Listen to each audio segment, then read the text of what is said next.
परी ने बताया राजीव को सच कि उस रात परी के साथ क्या क्या हुआ था। वो उस आदमी ने मुझे सारी चीज़ बताई है कि परी को किस तरीके से बेरहमी से धक्का दिया गया और उसके साथ बुरा हुआ। ये चीज़ बोली परी ने किसी और नहीं बल्कि राजीव से। अब देखना ये होगा कि राजीव जो है इस पर क्या डिसीजन लेता है।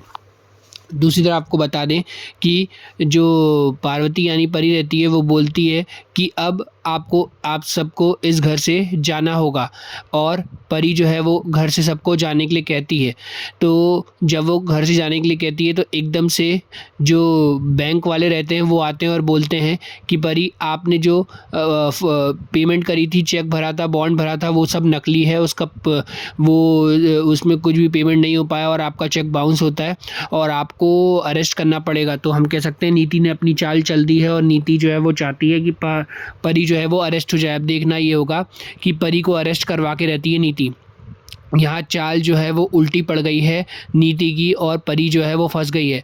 अब देखने में यही लग रहा है कि परी को जेल जाना पड़ेगा क्योंकि नीति ने अपनी चाल चल दी है। नीति को घर में नौकरानी जैसा बिहेवियर पेश किया जा रहा था तो नीति को पसंद शायद नहीं आया होगा। यहाँ पर बैंक वाले आते हैं और बोलते हैं कि आपका जो पेमेंट था वो पूरा फ्रॉड था, आपने पेमेंट आपका जो चेक था वो बाउंस हो गया है और बिल्कुल गलत तरीके से किया है। दूसरा आपको बता दें कि जो राजीव रहता है वो अपनी माँ और यहाँ पर नीति को बुलाता है और पूछता है कि वैष्णो देवी वाली रात में उस दिन परी के साथ क्या क्या हुआ था और उसे किसने धक्का दिया था। तो नीति और उसकी सासू माँ बोलती हैं कि तुम्हें क्या लग रहा है कि उसको धक्का हमने दिया था, तुम ये कहना चाहते हो। तो राजीव कहता है नहीं, मैं ये नहीं कह रहा हूँ, लेकिन मुझे पूरा सच जानना है कि परी के साथ क्या हुआ था और उसे धक्का किसने दिया था। मुझे कुछ सच पता चला है और मैं जानना चाहता हूँ कि परी को मारने में आखिर किसका हाथ है। मैं ये चीज़ जानना चाहता हूँ।